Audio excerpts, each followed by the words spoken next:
What if I told you that you don't need expensive cameras, a massive team, or a fancy studio to build a 7-figure creative agency? That's exactly what my friends over at Sunny Collabs did, starting with nothing but an iPhone. Today, I sit down with Hayden Roberts. He's the creative director and co-founder of Sunny Collabs to break down how they scaled from scrappy content creators to working with nationally recognized brands like Ruth's Chris, DoorDash, White Claw, and so many more, all within 3 years. We're talking scaling strategies, influencer marketing, and how to create scroll-stopping content in today's social media world. So if you're a creative, an entrepreneur, or someone trying to make a living at their passion, this is an incredible episode. You're gonna love it. Let's go. Hayden Roberts, Sunny Collabs. What's going on, bro? So good to have you today.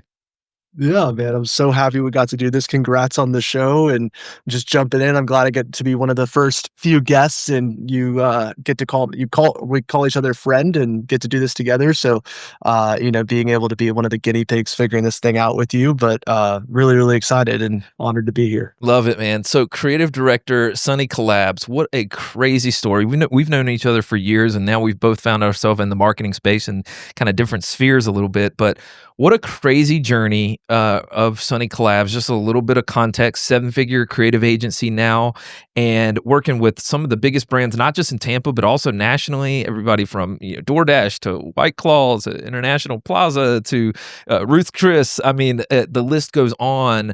And really, really incredible, a social media first agency. So what are you guys up to right now? Like, kind of, if you were to sort of just parachute into Tampa and really get kind of spend 30 minutes with your team, kind of a day in the life, what's happening right now? And then we'll start back in the beginning and figure out how the heck you guys got here. Yeah, for sure. Well, thank you.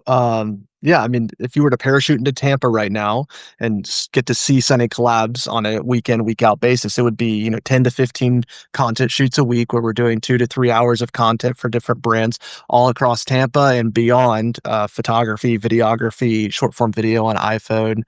We contract out a team of creators, and we also have creators in-house for our agency that are creating content on a weekly basis. But on a weekly basis, I mean, you'll see so much from our 12 staff. You'll see social media management, content creation, like I talked about, and then influencer management and influencer events happening all across Tampa through and under the banner of Sunny.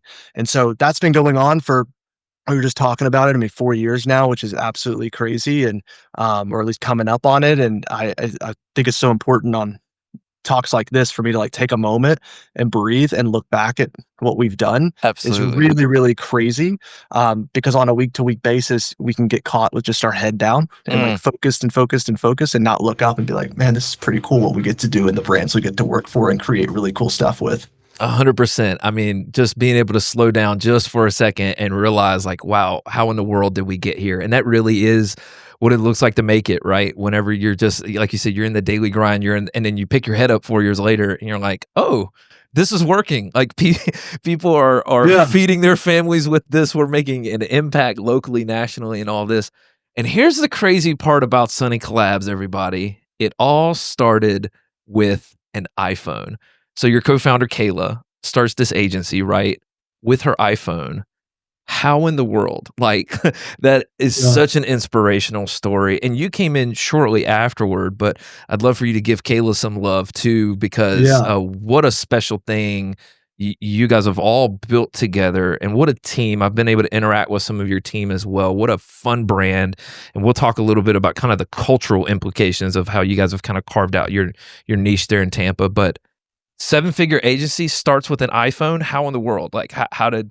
Let's connect those two things. I'd love to talk about it. I mean, Kayla, to give her the flowers. I mean, she has driven this thing.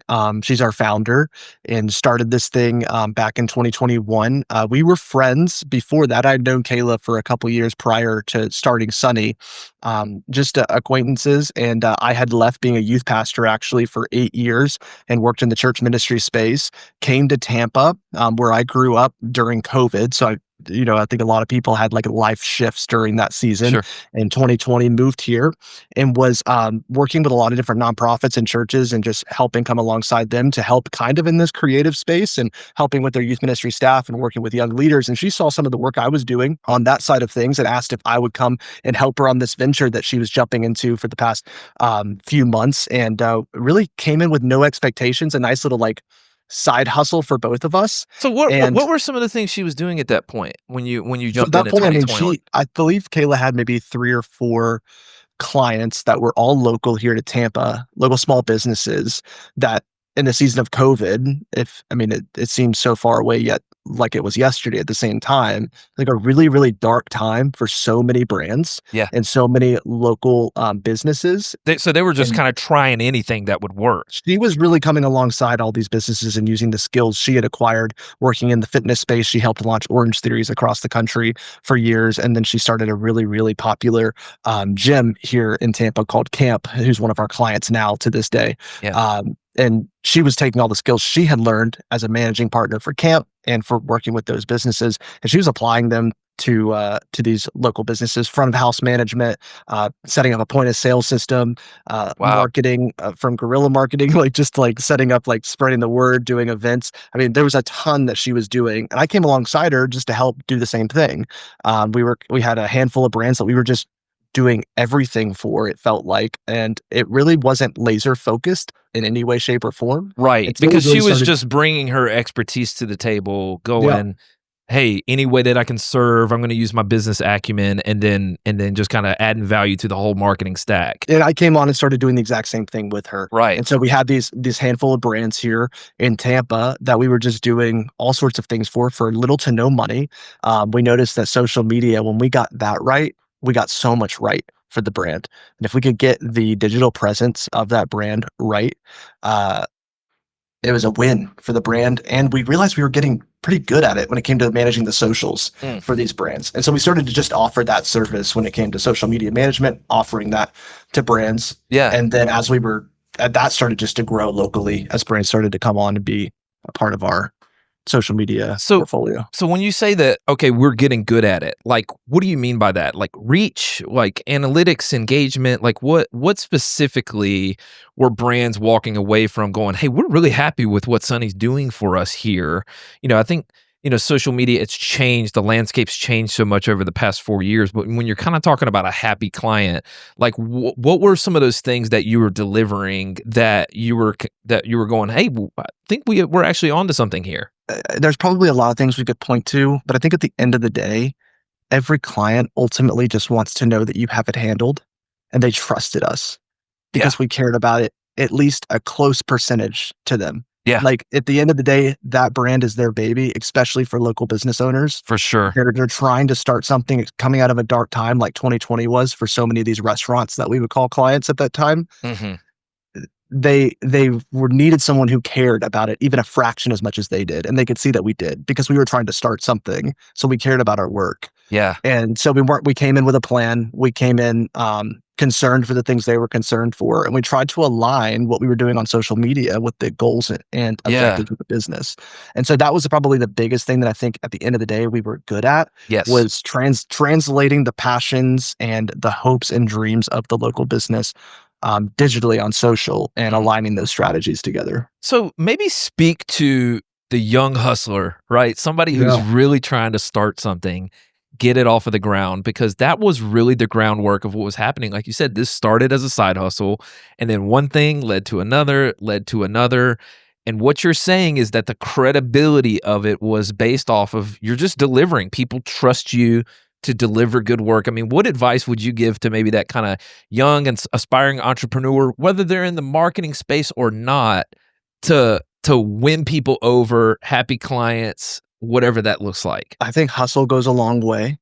Um, Being willing to work hard and understanding your worth is definitely important. And so when you're starting out in the creative space, marketing space, or whatever business venture you're going into, it is important to understand what the potential is Mm. for what you could be earning in that space. But we want to be CEOs before we launch the business. And you don't ask a founder of a business what they do for a living and they say they're the CEO. Like if they're a part of the found, I'm starting this company. Here's what it is. Here's the elevator pitch. Here's where we're going. Here's what we're doing. I'm wearing every single hat on the team.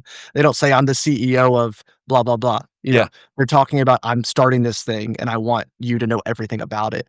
And the reason I say that is because I think when you're starting something, you just have to be willing to do everything you can to make it happen. Yeah. And I remember it was coming out of that season of me being in ministry for that time, stepping out of going into 2020, not having really an idea of what I was gonna do. Yeah. Had some fun side hustles with, like, helping local churches and some nonprofits with some things that I had learned along the way, but I was desperate to see this thing take off. I Yeah. really believed in the vision that Kayla and I had of starting to help brands, um, shine bright, for Yeah. lack of as cliche as it sounds, Yeah. and I saw that I had skills that could make a difference for a brand 100%. locally, and it was a great reward to see it, be accomplished, and I could see, "Okay, what if we just grew this thing to the next thing, to the next Yes. thing, to the next thing?"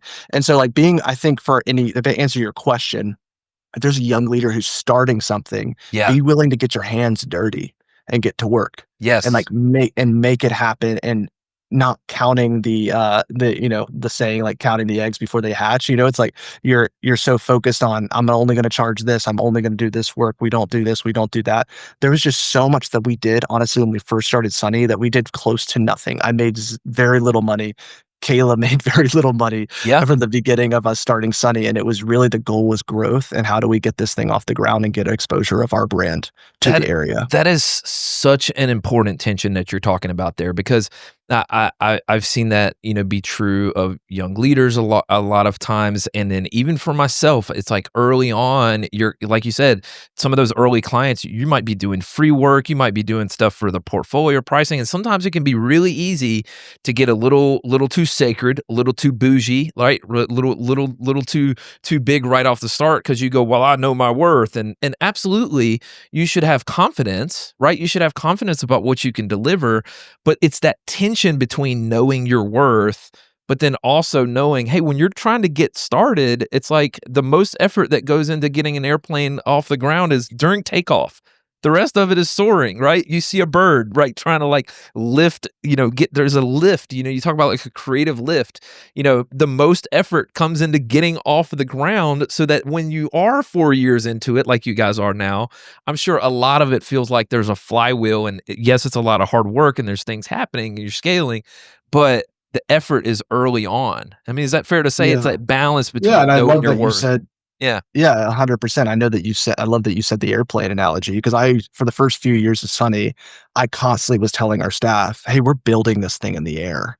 Like we're a lot of businesses, like you take time to like think through, we're going to build it this way before you even take off. We're going to start this, we're going to do it this way. Yeah. And sometimes I think the mistake that some young leaders and young business owners can make is they want to build the plane before they take off. Sometimes Most in a business, it's sometimes the best thing to do is to just take off and uh, be like, "You know what? We're yes. gonna add a pilot. We're gonna add, because guess what? Like, this is just a thing. I'm just explaining this in the terms of a plane. The reality is you don't need the plane to take off. Just run, take off, and figure it out as you go. Yep. And there's so much reward in that. So much time is spent and analyzing and figuring it out. And Exactly. it's like And you're sometimes when you're in the air, you're building it. And it's like, oh, this is so much better because we're going. At least we're moving. It is. It's about a runway, and otherwise, like you said, you're just analytics. You're at the gate, and I think that like you talked about the picture of okay, we got to get everything figured out, and how do we want to build this and all that.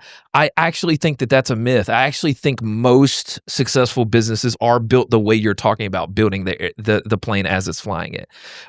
Is there is Yeah. that it's not the discount strategy. It's just that there's action attached to having to do some of this to make it successful. Otherwise, you get too in your head, and then you get paralyzed by paralysis by analysis, and then you're done. Then you're Mhm. done.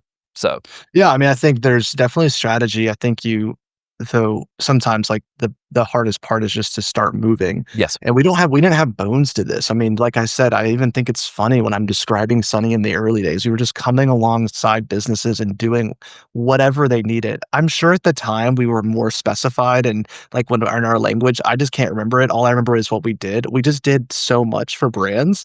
But it was because we were just like, let's just start doing stuff. We got this client. Yeah, It would start with social media. Typically, a brand would approach us and be like, "Hey, can you run my sure. social account?" And then we'd be like, "Well, we can run your events too." And oh, we'll do this too. And oh, we'll do this too. And Yeah. we were at the end of the day, the goal was not to run a social media account. The goal was to help that brand shine bright. So we were just like, how do we grow this brand and we'll grow with it So where were the leads coming from? I mean, like you said early on, there were some natural relationships there with camp, for with sure. some of the other businesses that Kayla and that you had worked with, just naturally you being from Tampa originally. Like, but where were some of the leads coming from? I know now you're probably getting lots of inbound leads, right? But like now, like how To was that some happening? level, Mhm. yeah, to some level. I mean, I want to give Kayla her flowers. I mean, I've never met a harder worker before in my life, like in the sense of how often she is on calls with brands and pitching Sunny. Yes. Um, I've never actually been on a call with her, and I'm not lying, where we didn't sell something. I know I can think of one call that I've ever been on. It was with a yoga studio that just didn't have the budget, so we couldn't sell them on any content. But Wow. I've never sat on a single call with her and she doesn't close. She is the greatest salesperson I've ever met. So there's a lot there, but then there's a lot of just natural relationships that came at the beginning that helped there. I want before we get too far ahead, I think that's so important. Founder of a company, you have to be your best salesman, right? Yeah. You have to be, right? Because otherwise, like if you don't believe in it, why should anybody else? you know? Yes, And $100%. I think that's so important, and you guys being able to work together as a team and that. So you're saying, okay, so the leads, we're not waiting for leads, we're going out and getting them. That's what's happening. Yeah, to that, and then also just being well known so that when we go out and get them, they've heard our name before. Um, our our brand, when we first started Sunny, we really, I think this was some back to, like, lacking strategy. We really benefited from word of mouth. To this day, to this day, we work with, I'm sure you did an intro at the top of this, and talks about Sunny a little bit about our growth, but, we work with over 200 brands. Our name has been spread throughout Tampa as one of the leading content engines and content machines here. When we first started Sunny, though, a lot of the awareness of Sunny came from our influencer network, which I'm sure we'll talk about here in a Yeah. second, Yeah. our talent network. And a lot of the sales that came to Sunny was because someone saw us, an influencer or a micro influencer in an area post a picture at one of our events when we first started Sunny. This experiential marketing for us to start our creative agency really made a difference, where we were essentially pitching brands on having us host a social at their bar, restaurant, um, cosmetics, hair salon, Yeah. just as hosting a social of influencers that fit within that niche. And whenever they were at the event, they would have to post about the brand. That was part of Yeah. their expectations. And they were encouraged to post also about Sunny Collabs. And so as they were posting and tagging Sunny, our awareness, the brand awareness started to grow. And that generated more and more conversations naturally about the content we could provide. Yeah, and I mean, that's a perfect segue because I think a lot of times agencies, what happens is when they scale, right? They bring in a second person, maybe a second cheerleader, maybe they bring in somebody to help with their finances, they bring in some of their brand. Like what you guys really did, and I think it is what allowed you to scale so fast, is you built two networks. One was the influencer network, which you just mentioned, and then also your creator network, like your UGC creators, and then also some of the videographers, photographers, social media creators that you guys utilize as well. Wait, Mhm. that's it's first of all genius. Like it just being able to have that network of was that intentional? Like how did that happen? Because obviously with any level of collaboration you're going to grow, like there's just a nature of a brand Uh-huh. association, but like was that a strategic tactical play from the beginning, Not or really, did no. it No, how it did was that kinda happen like, organically then? no, I mean, I think that from the talent side, yes, very strategic. Tess is another one of our business partners. There were 3 of us that's really started Sunny within the first, Mhm. 3 to 6 months, all came on board, Right. in those first 3 to 6 months. And Tess, already had a pretty well-known social media account. I believe at the time when she started with us, she had like 170,000 followers on Instagram, had a pretty big modeling portfolio. So she was really respected in that community Yeah. of micro influencers and aspiring models and aspiring influencers, and really just had already a lot of clout in that community. And so with that, came a lot of other, Yeah. It's influencers like social capital. Yeah. yeah, Yep. with that came like a lot of people interested in being a part of what we were doing. And so we noticed the play with influencer marketing before it really became popular, I guess. Like Yeah. it just had kind of started and we saw the play of like, wow, there's definitely influencer marketing from like a macro side with Right. people like Tess or way bigger than Tess, on Sure. on socials. But what about the micro? What about the local influencer and how Define big that of in a numbers difference? for us. What would you consider a Yeah, so micro influencer? micro influencer in anything from at the time, 2 to 10K, but maybe 5,000 to 10,000 followers Okay. on a social media platform, Okay. give or take. But someone who has trust by their audience, the people Yeah. following them have probably met them before or have a mutual friend, but someone that they really trust that isn't throwing out brand deals left and right.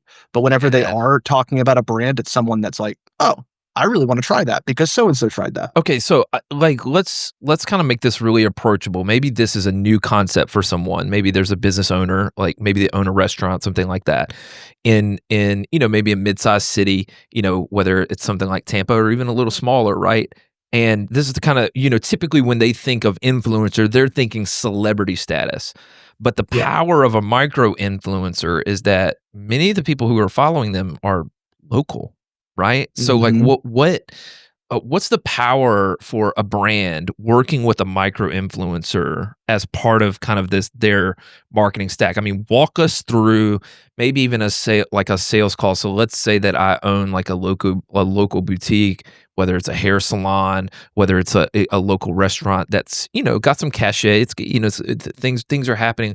What would be the value of working with someone like Sunny with a micro influencer of about 10,000 followers? Like, how do we usually see that convert and translate? It's organic. That's the raw reality of it. It's organic and it's real. Um, when that micro influencer comes in for the service that you're offering, for free, and let me remind you, this is a micro influencer that's not used to brand deals and does not have a set rate for their posting. You're going to get a more humble talent that's willing to come in and work a little harder for you and make that reel or that video or that photo swipe a little bit more intentional to match what your brand needs. They're going to listen to you and you're not just another brand on their Rolodex of brands they're working with. So So good. they're coming into the room and they're excited for you. Kind of like our entire model from the beginning of working alongside brands and trying to figure out what does the brand need and how can I leverage my skills, Yep. my platform Yep. to make a difference for this brand. So how many And are we talking about, like, on your roster? I mean, like, we're not talking about just a handful here. I mean, we're talking about you guys have really built today a today community. today with it, we call it our talent network today. It's not made up of only influencers Sure. today. We have influencers and models within our network, as well as UGC creators who create on iPhone.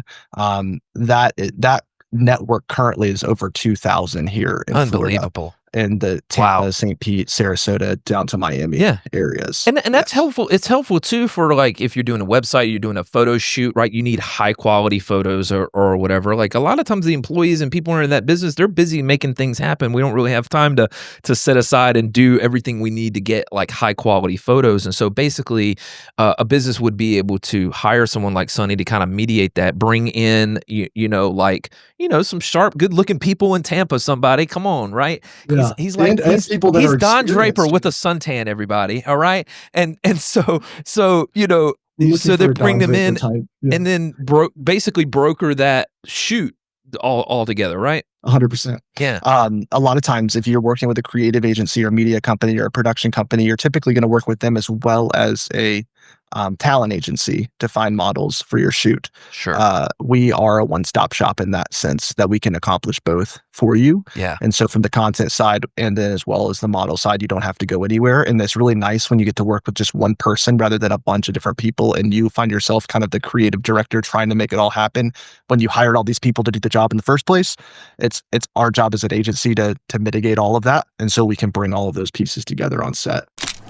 What if I told you that your voice could be the most powerful asset in your business? And what better way to use your voice than starting a podcast? In fact, a comprehensive podcast strategy could be the missing link in your business's marketing mix. But how do you get started and how do you make sure that it actually works? That's where my team at Made by Varsity can help. Made by Varsity is a full-service podcast agency that helps brands and entrepreneurs establish trust, build connections, and grow their business. So whether you need coaching and consulting to get set up, or you need turnkey solutions to manage and market your show from week to week, we've got you covered. Just head over to madebyvarsity.com and book a call with me today. All right, back to the episode.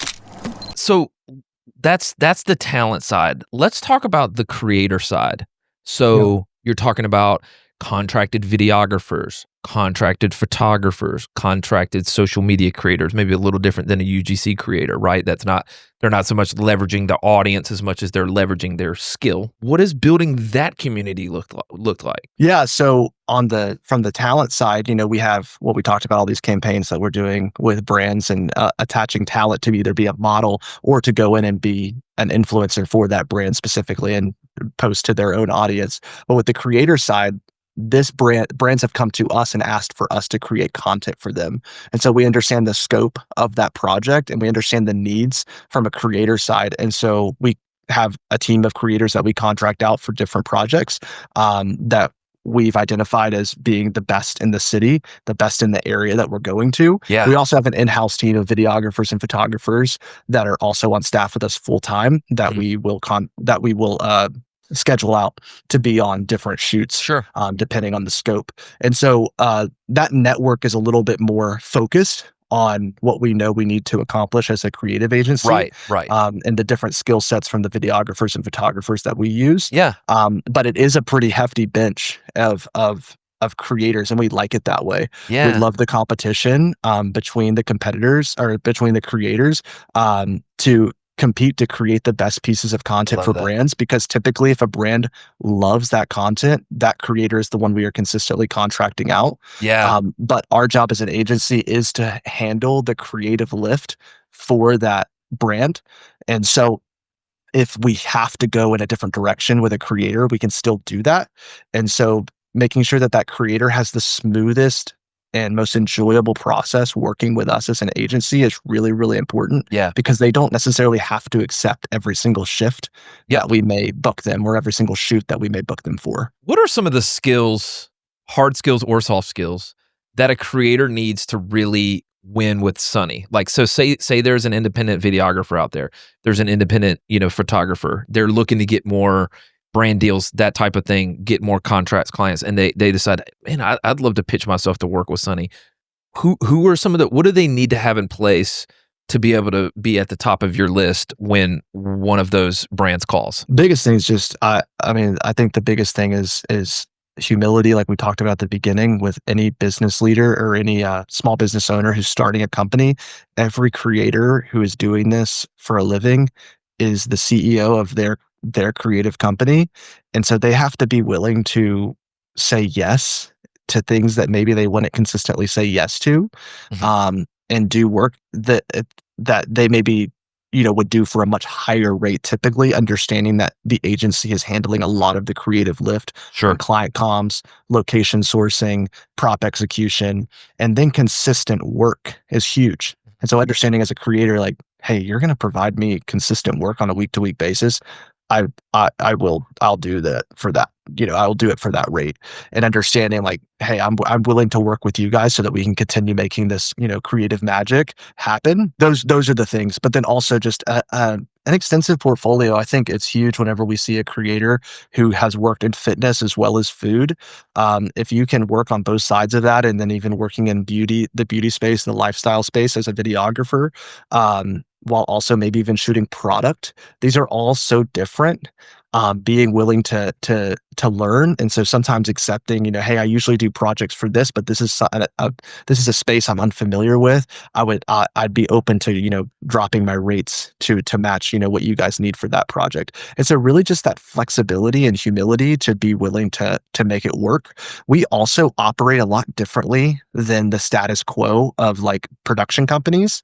We're more run and gun. Like we're gonna go on set at, a local restaurant, or, we were just at one of our clients' International Plaza today Mhm. shooting, and we're running around a mall, shooting shots for 12 different videos that we produced for professional videography that are 10 to 20-second quick deliverables for social media Mhm. that are high level videos. And one of the creators who was on that is a very experienced DP for multiple production companies and is contracted out to do very high level video and commercials, where typically they would shoot one deliverable all day, one commercial that would air on TV or before a movie at a movie theater. But he's trusted by those same production companies, but he's willing to drag his wagon around the mall and us to shoot all of the 12 videos that we need to shoot for the Sure. different brands throughout the plaza. And Yeah. so it's really that humility and flexibility. Yeah, I love that so much, and I think that's it's so important to have not just the skills to be able to deliver, but that malleability, that flexibility, and that's a character trait, and that's one of the things that I think we all have to grow in as creatives, especially when you're trying to deliver for a client, is not being too sacred, whether it's on your pricing or even your creative direction or even your workflow, because sometimes all that stuff has to be adjusted to be able to, to go to the next level. Talk to me a little bit about what content's winning right now. It's always changing, right? That algorithm's constantly changing. I know you guys are heavily invested, on, Instagram, TikTok, all across like basically every social media channel. It's a social first agency.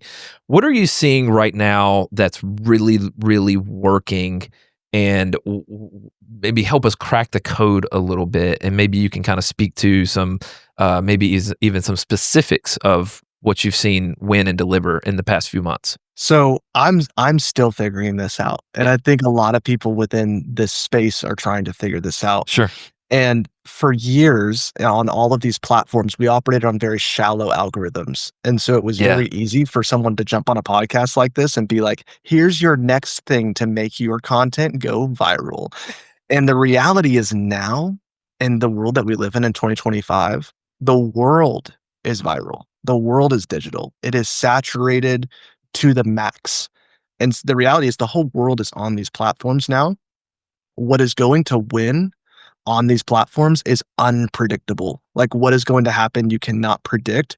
What you can tell is what's working for you and continuing to do that over and over again and Yes. not fading away and not trying to be like someone else. Yep. And there are some age old sayings that still apply even on social, one of them being the reality that the comparison is the thief of joy, and that's just so true. And I Sure. think there are so many brands trying to be another brand, and when you get locked in that comparison trap, you're going to fail on these platforms. And Yeah. so my biggest encouragement to brands is to be completely true to who you are. As cliche as it may sound, it's something that's going to work for you personally, because when that like count isn't going up at the end of the day, like, Yeah. hey, at least this was us and this is Sure. who we are, and we can probably tie a win in somewhere. Yeah. But I do understand the reality that a lot of brands do want to go viral on these platforms. Yeah. Sometimes it's just understanding what is the ultimate win, and is virality the win for your brand, or is it sales? Yeah. And sometimes those two things are very different. Absolutely. And I'd love for you to speak to, because I think there's a bigger conversation here about setting expectations. So a business owner or marketing director, someone comes to you, "Hey, we want you to make content." And you mentioned unpredictable. The first thing that came to mind was Duolingo, which, Duolingo has like really been crushing it with, the unhinged content. They have this, It's that amazing. the owl mascot and all of that.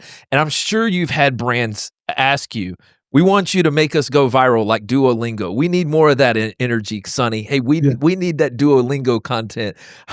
How do you sort of manage and steer that conversation of managing expectations when it comes to virality? Because that's an important question, and it's one that I think is important to have right now. It's so astute what you were just saying. The world is viral. So how do you steer a business owner through that conversation to know that building an authentic brand might actually be the better play? Honestly, if a brand did come to me and say, we want to do Duolingo type content, I would be absolutely jazzed. Like, I would be so excited to go buy a mascot and us to create a whole brand around it, just depending on the brand. If this is a law firm, Sure. now wants us to go get a mascot. I'd be like, all right, who's our market again? What are we trying to do? It's like, oh, we want high earners to shop here. Then, if it's a local business, it's like, do we want to go that route? Does that make sense, or do you just really like this style of content? And Yeah. trying to help steer them with questions about what are the end goals and what is our ultimate wins as a company, and what are the best ways to do that. I don't think there's a problem necessarily from learning or getting inspiration from other people that are Yeah, doing it really well. absolutely. But something that Duolingo did that is true, is kind of back to what I said before, is they weren't afraid to take a risk and be themselves and do something that they thought was really funny and aligned with their brand and their target audience. And it worked. It's something that their target audience is loving, and it's very approachable. Mm. And so I think there's some things that we can learn from that, is understanding who buys our product, Yeah, who uses our service, and what's approachable to them, and how do we meet them in the middle when it comes to those things. But you said, to set expectations straight. How do I steer them? I just straight up tell them I can't guarantee a viral sure. hit. And so if that's what you're wanting, we probably aren't the place for you. And Absolutely. there might be someone that is better for you that wants to guarantee that, but I don't want to hit the bed at night, Yeah. hit the pillow at night, be thinking like, is that video going to work? I don't ever want to make those promises I can't deliver on, because it's so unpredictable. Well, and I know you've done some personal training as well, right? Like in the fitness space. And it's the same thing Yeah. with a fitness client. It's like, how are you, Hayden, gonna help me lose 40 pounds? And it's like, well, I'm Yeah. gonna give you the plan, but are you gonna still be like smashing the Oreos at night? Like, are you gonna still work the plan? And that's it. I think that, like you said, it's giving a plan, it's laying it out. And then I think you said something really, really important that I think a lot of brands need to understand is defining what's viral for you. Because how do you even define viral? Like a lot of times, yes, you have the crazy things like the memes and things that like go nuts like on social media that it's just one in a million. It makes no sense. It just happens, right? But then if you actually look in your own social feed, so maybe you have a brand, restaurant, firm, doesn't matter. You're gonna have a piece of content that maybe over indexes more than Mhm. maybe it's 5x or 10x. And I love what you were saying. Do more of that because that's Mhm. the algorithm kind of telling you, hey, like we like this kind of content. So it's almost like defining what's viral for you. Does that resonate at all? 100%. Yeah, 100%. I mean, I think the big thing that brands need to just to understand is, they have objectives and wins, and to be the next Nickelodeon or the next Disney Channel might not be it. And so sometimes, like, you want to be the next big thing, or you want to be the thing that everybody's watching. But that might not necessarily mean that you're selling any of your product or your service. And Sure. so, I'm never going to tell a brand that a viral video is not going to be good for them, Yeah. but it may define them. And that could not be good for them if it's the definition of, your brand, and it's what everyone knows for you. So don't you want to put content out there that if it did go viral, you'd be proud of it, and something that really speaks to who you are. And so, yeah, I mean, I think there's a middle ground there for sure. I think that I have noticed more and more brands are understanding this reality. Um, and a lot of the brands that we do work with already have a team in place, at the place we're at now, that are Yeah. echoing this to the founder and the CEO, Sure. from the marketing department, and are really have a pretty strong strategy, and we get to come alongside that strategy of those amazing, Yeah. marketing teams, for those brands. So talk a little bit about that integration, because I think maybe there are some brands that are maybe hesitant. They've got somebody that's maybe young and hungry, a staff member that's maybe doing some of the marketing tasks. They're outsourcing some of that.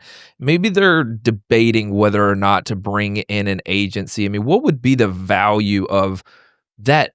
Really, that co-working relationship where not only are you coming in and producing a deliverable, but it almost sounds like you're working in collaboration with some of those in-house teams to train them on like what to look for. Talk about the I guess the value add there. We are an amazing tool. That's at the end of the day. As an agency, we are an amazing tool for you to be creative with. Yeah. And so if I was hired tomorrow by a product company, whether that be a CPG product or a tech product, and they asked me to be their, CMO, I would still really want an agency to partner with, Yeah. to help make my dreams a reality. Mhm. Because the reality is that product company cannot hire the whole my whole staff and my whole team of videographers, creators, contractors, as well as our full-time staff to do the creative lift for your brand's needs. There's so much strategy that goes in place on understanding who a brand is and what they're trying to sell. And when we have someone on the team who's thinking of that from a marketing standpoint and aligning with the CEO or founder to help sell the product or service, Yeah. it makes the job a lot easier from our end, but also we make their job a lot easier in the sense that we are a great tool for them to bounce ideas off of. We filter things Mhm. through our experience. So they may have an idea we can filter or adjust based on what we believe their market or target audience is going to want, but also just bringing those dreams to life from the things that they're not an expert in, from when it comes to how do we shoot this in a day? What are the logistics of that? What locations can we want, we're our like if we're if we're selling content to a brand that has mostly an audience in California, we have the beaches here, yes, but we understand, okay, we need to shoot at this beach, not that beach, because it doesn't look like the LA beach line. We need to make sure that we focus this shot this way so that we don't have that in the background. It's the little details of all the things. Even while we were putting this podcast together, Hmm. right? Me and you were sitting on here getting the sound right, getting the cameras They right, only knew all how the these different sausage was made, all Hayden. the little details. And so, I am very confident in how we make the sausage at this point and how we Sure. make the product. And the reality is a CMO just doesn't do 20 shoots a week, but I do and we do. And so we do understand, how do we make this happen Hmm. fast, productive with high quality. And so it's really just the machine itself. And as an agency, we are a great machine, a great tool for you to pump out content. How big's the team now? How many people are on staff We with have Sunny? 12 we have 12 full-time staff. Wow. 2 of those are in-house videographer and, another a photographer who are in-house. Yeah. Um, and then my team of leadership is Tess, who I described, who oversees, the talent side of things, as well Sure. as, Kayla, who drives, the whole thing. I oversee Got it. production, and then Taylor, who is our COO and oversees Yeah. the operations itself. You guys even have a fun little culture too as a team too. I've seen a lot of your content. I think that's even fun for brands now too, is like employee generated. You talk about user generated content, but employee generated content, even just kind of Yes, seeing like how huge. you guys have like added even like the sort of the video game character selection type stuff. And it's been super fun to see that. I'd love to talk about, hey, just shout out a couple of your teammates because okay, so it starts with you, Tess, Kayla, and then Mhm. things are the flywheel's going, right? We're adding brands left and right. We got content shoots, things are happening. Like, was there a swinging doors moment over the past couple years where you're like, oh man, like when we made this hire or when we made this decision, this is what really kind of got us from here to here, like kind of a stair step moment. Maybe it was a hire or a decision. I just want to speak more to kind of the scaling conversation for Mm. the last bit of our time. Delegate and Elevate is an amazing tool if you've never done it as a leader, where we operate on the entrepreneurial operating system, which was a very big jump for us as a team. If you haven't heard of it and you're a business leader and you're listening to this, go follow EOS, go sign up for an intro to see if this is the right system for you. But all of our meetings run off of this system. All of our structure as a team operates off this, where we have rocks every 90 days that we have as a team. And I think when we implemented EOS, it made a huge difference in the organization of our team and the structure of our goal setting and how we approach a win and how we approach feedback, and collective wins as a team. Really took on the mindset of Apple and Google, in the sense of my goals are your goals and we win together and we hold each other accountable to our goals. Yeah. We really don't have any silos. We're still very small as a team, I understand, but even with 12 staff, you can easily find yourself having the social media department, management department is over here, and you have talent department over here, and you can have you can still find yourself in these silos. And I think as a Yeah. team, we really aligned around our goal setting. That was a huge jump for us.